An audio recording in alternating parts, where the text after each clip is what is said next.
With the 320 horsepower Mark IV Supra going out of production nearly 20 years ago, a lot of people were a little upset to find out that the new 2020 Supra only makes about 15 horsepower more in that many years. How could they? This is horrible! Well, what happens if the manufacturer drastically understates those horsepower numbers from the factory?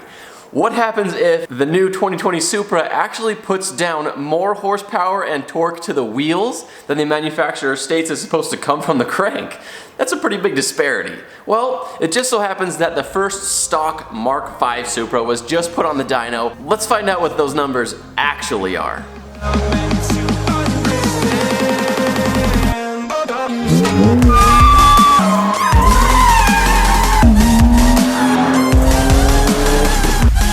I can't forget to mention that today's video is the second of 4 giveaways that we're going to be doing. These giveaways are done by me putting a redemption code for an Amazon gift card on the screen at a random point in this video. So make sure to watch the video, make sure to watch it all because who knows when it's going to pop up. And as soon as you see that code, be the first one to get to Amazon and redeem that code and you'll be the winner. If you missed it on this one, there's still 2 more coming after today's video, so make sure you're subscribed, make sure you hit the notification bell, and maybe you can be the winner. By the way, I also don't want to disappoint you guys who are looking for more BMW content. I've got some huge plans coming for my BMW that will be coming up on the channel soon. It's also going to be the biggest change that's ever happened to this car that I've done so far. Now back to the main point of the video. So here I'm going to be talking in terms of US dollars.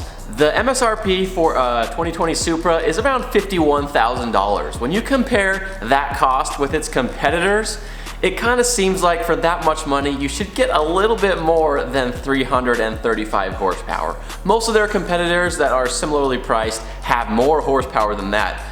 At least like 100 more horsepower, and that's quite a bit. So when you look at the Supra versus its other cars that are in the market, it does seem like, at least on paper, that you're getting kind of screwed with only 335 horsepower. Bad form! Sit down now, let's resume the game. But I say on paper because in actuality, the 335 horsepower and 365 foot-pounds of torque is drastically underrated. In fact, Toyota actually stated that they wanted to benchmark the Porsche Cayman for the competitor for the new Supra, and the Cayman is available with up to 365 horsepower, so 30 more than you can get in the Supra. And yeah, I would personally expect too that in the 17 years from when the Mark IV Supra stopped production,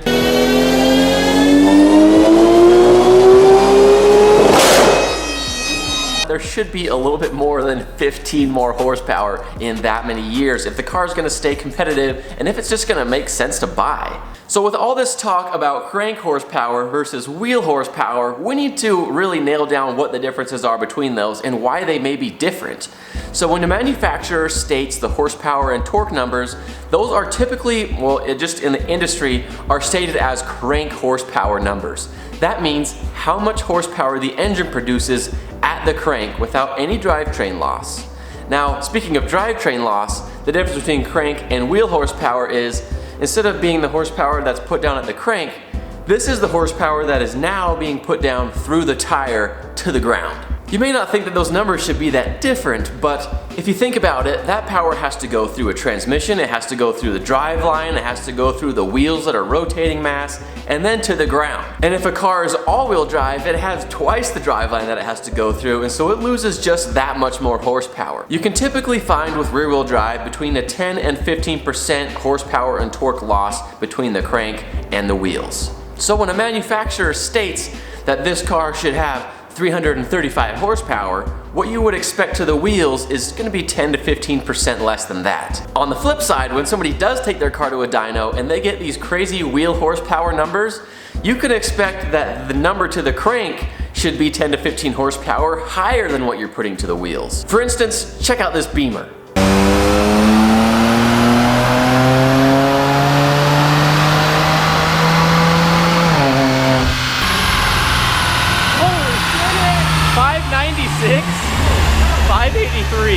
So this BMW here, basically just for the ease of math, we'll say put down about 600 horsepower to the wheels and 600 foot-pounds of torque to the wheels. So what does it mean that this car puts down to the crank?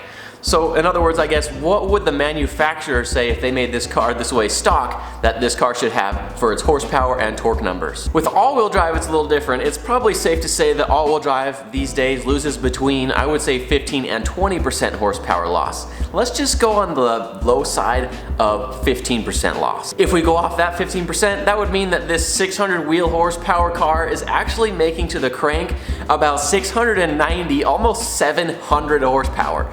So like I said, if this car were to be advertised from the factory with horsepower numbers, they would say not that it has 600, but that it has 690 or 700 horsepower. So you can see that with that example, there can be quite a big difference between crank horsepower and wheel horsepower numbers. As I mentioned before, with this first stock Supra being dynoed, there is quite a big disparity between the number that the manufacturer is stating and the number that the car actually put down to the wheels. But this isn't really a rare thing these days. In fact, most German manufacturers state their numbers closer to what the wheel horsepower numbers are instead of what the crank horsepower numbers are. Let's look at some examples of cars that have been drastically understated from the factory in the past. So the 2019 BMW M5 Competition, the brand new M5 Competition. It's stated from the factory to have 617 horsepower and 553 foot-pounds of torque. Now remember, this is supposed to be to the crank.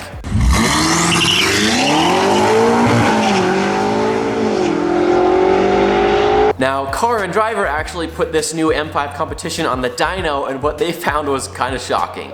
So this car put down 617 horsepower to the wheels and 606 foot-pounds of torque to the wheels. And this is again an all-wheel drive car. Now if we do that math again on an all-wheel drive car, that puts this BMW M5 Competition over 700 horsepower to the crank.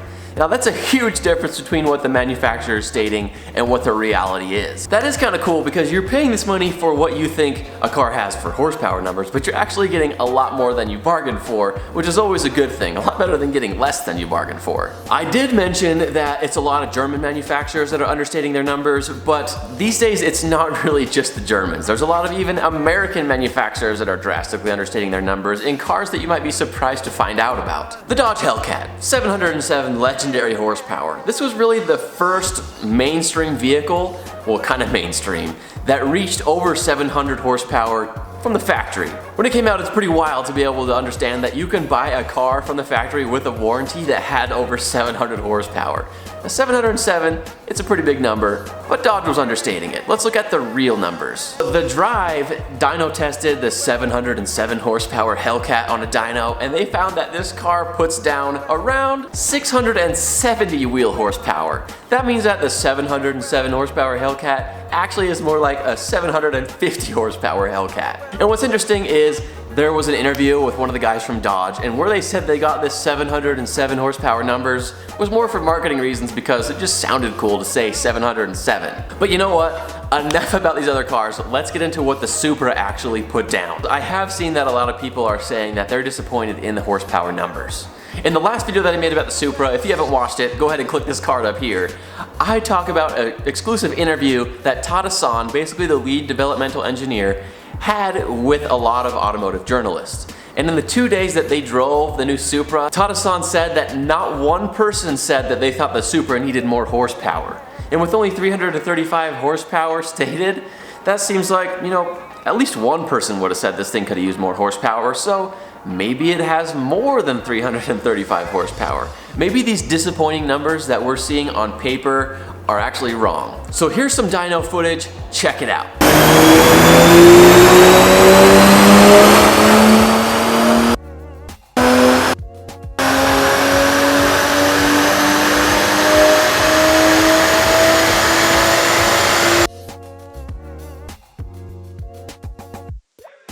So that right there might explain why not even one of the journalists complained about the Supra not having enough horsepower. In case you didn't catch that, the new Supra put down on this dyno on this day 339 wheel horsepower and a massive 427 foot-pounds of torque to the wheels. That means if we do this math, that the Supra that's supposed to be 335 horsepower is actually more like closer to 400 horsepower, and this 365 foot-pounds of torque car is actually more like 500 foot-pounds of torque. Oh no! Good for me! Exactly. And what's crazy is we know that Tada-san and Toyota built this car to be modified. So if you're gonna tune this thing and an easy 50 to 75 horsepower just from a tune is possible, that means that you can have close to a 500 crank horsepower car just with getting a tune from the factory, and probably will be close to 600 foot-pounds of torque. When you take that into perspective, this $51,000 MSRP is really not that high for what you're getting for the car.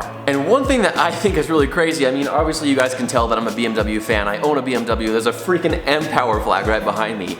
Did you know that the new 2020 Supra is faster to 60 than even the M2 competition? The M2 competition is supposed to have over 400 horsepower, and yet this 335 horsepower Supra is faster than that? Putting that into perspective, you can buy a new Supra for cheaper than you can buy an M2 competition.